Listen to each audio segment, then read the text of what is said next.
Hey there! I tend to go on deep dives when I'm trying to figure something out. Recently, I've been fixated on understanding the ins and outs of sea moss, all the terminology, processes, and claims surrounding it. Through my research, I've discovered there are three distinct tiers or categories when it comes to sea moss: pool-grown, ocean-crafted or wild-crafted, and ocean-harvested. Let me break these down for you. Pool-grown, the trashy stuff, and now this is considered the bottom-of-the-barrel tier that most folks steer clear of. It's the thick, overly salty sea moss you might find at your local ethnic market. Some vendors even sell this on the streets. Why is it so crappy? Well, the manufacturers don't properly dry it, likely to rush it out quickly. Instead, they douse it in excess salt to prevent mold growth. When tested, some pool-grown stuff has literally been found to be straight-up table salt. No thanks. Ocean-harvested, the cream of the crop. On the opposite end of the spectrum is ocean-harvested sea moss. This is the top-tier premium stuff that's plucked straight from nature's ocean bounty.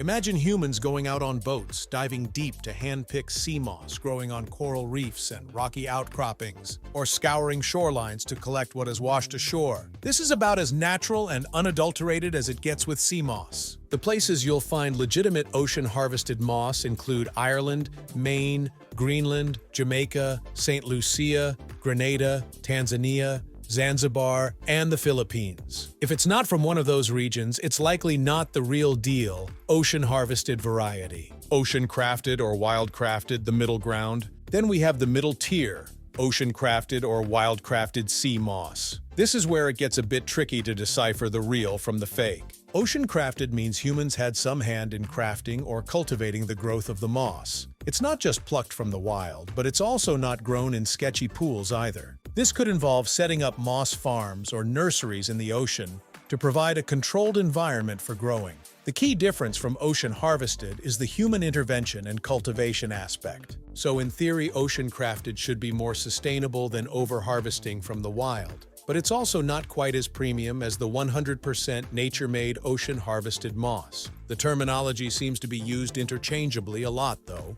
You'll see brands calling their product wild-crafted when it may actually fall into the ocean-crafted category based on how it's made. It's a bit of a gray area that some sellers take advantage of through vague or misleading marketing. Solving the ocean-harvested confusion. When it comes to ocean-harvested moss, there's been a lot of discrepancies I've noticed among different sellers and so-called experts. Let me try to clear some of that up for you. Two main ocean-harvested species. There are two main species of sea moss that fall under the legit ocean-harvested category. Number 1, Chondrus crispus, commonly known as Irish moss or Carrageenan moss. This red algae grows abundantly along the rocky Atlantic coasts of Europe and North America. The only places you'll find real Chondrus crispus is in extremely cold coastal waters like Ireland, Greenland, Maine, and parts of Canada, Scandinavia. It's extremely difficult to grow or farm this variety. And number 2, Eucheuma cotoonii. This species can be found in tropical, subtropical regions like Jamaica, St. Lucia, Grenada, Tanzania, Zanzibar, and the Philippines. Interestingly, it's considered a staple food in the Philippines, where it has been traditionally grown and harvested. Now here's where things get confusing. Both of these ocean-harvested varieties have been generically referred to as Irish moss by some sellers and experts. Even the famous Dr. Sebi has seemingly used the terms interchangeably in his videos, while showcasing the Eucheuma cotoonii variety. So you could order Irish moss from a company, expecting the cold water Chondrus crispus from Ireland, but actually receive the Eucheuma cotoonii from the Caribbean. A bit misleading, no? The mineral debate. Is there really a difference? Another piece of the ocean-harvested puzzle is the supposed mineral and nutrient differences between ocean-harvested versus ocean-crafted, wild-crafted varieties. The claim is that truly ocean-harvested moss contains far superior levels of minerals and nutrients since it's growing in its natural habitat,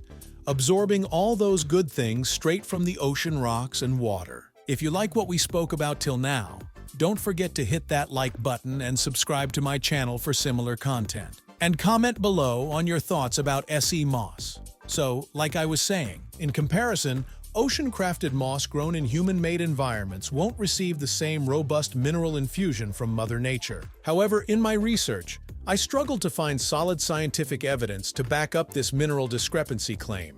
I dug into the actual mineral makeup of seawater itself, based on data from reputable sources like Stanford. Lo and behold, seawater contains around 40-some minerals. Then I cross-referenced that mineral list to an oft-cited list of 99 minerals supposedly found in quality sea moss. There was significant overlap, with 36 of those minerals from seawater present in the sea moss mineral profile. So from that data, it seems ocean-harvested and properly ocean-crafted/wild-crafted moss may not differ as drastically as some claim when it comes to mineral content. They'd both be absorbing most of the same ocean-derived minerals, just through slightly different means. That said, there still isn't a ton of comprehensive published research explicitly comparing mineral levels across differently sourced sea moss products. More study is likely needed. But at least from my analysis, I'm not entirely convinced there's a night and day mineral difference if reputable ocean-crafted, wild-crafted moss is done right. The language around ocean-harvested superiority seems a bit exaggerated in my opinion. What's in a name? The Irish moss misnomer. Name games and deception seem rampant with certain sea moss brands and sellers. And the Irish moss misnomer is a prime example of this shady behavior. As I mentioned, Chondrus crispus, the real Irish moss, is incredibly difficult to cultivate or grow. It pretty much only grows in the wild in those frigid northern Atlantic regions. Yet I kept coming across countless companies calling their Caribbean moss Irish mosses, despite it clearly being the Euchuma cottoni variety. Heck, some brand names literally contain Irish moss, but then have disclaimer fine print saying Irish moss doesn't actually exist. Talk about misleading for the sake of capitalizing on the search popularity of that term. Seems very disingenuous to me. I also noticed many sellers deceptively using those cold northern imagery and Atlantic coast references when marketing their Caribbean-sourced Irish moss products. It's a classic bait and switch. My advice?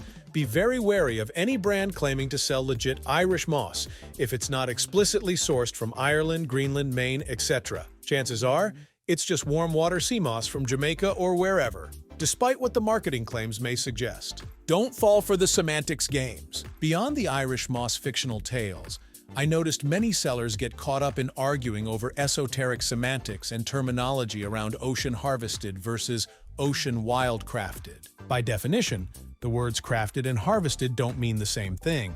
Crafted is equal to made, assembled, or constructed by human hands. Harvested is equal to plucked, picked, or gathered from a naturally existing place, yet you'll find tons of brands purposely muddying these terms and using them interchangeably in misleading ways.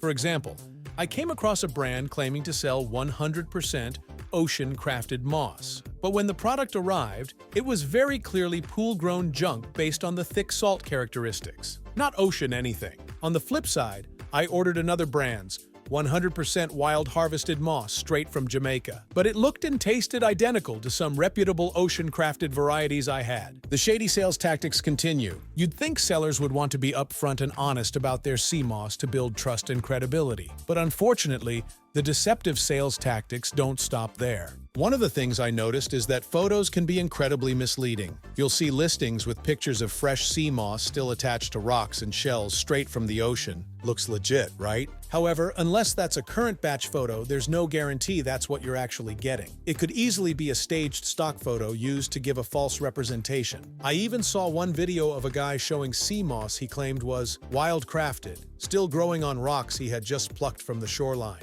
Sounds legit until you remember that by definition, wild-crafted implies human intervention and cultivation of some kind. Bit of a contradiction there. The salt content is another factor sellers like to play games with. You'll often see claims that visible salt means it's high-quality, mineral-rich ocean moss. But as we discussed earlier, heavy salt is frequently a telltale sign of crappy pool-grown stuff. I ordered from one company boasting their moss had the perfect amount of sea salt, but when it arrived, the thick, gloppy salt was undeniable. A classic case of using fancy words to upcharge for an inferior product. The lesson? Don't get fooled by fancy wording or stock photos on listings. Always scrutinize closely and order sample sizes first before committing to larger quantities. Consider using purchase protection services too, in case you get scammed.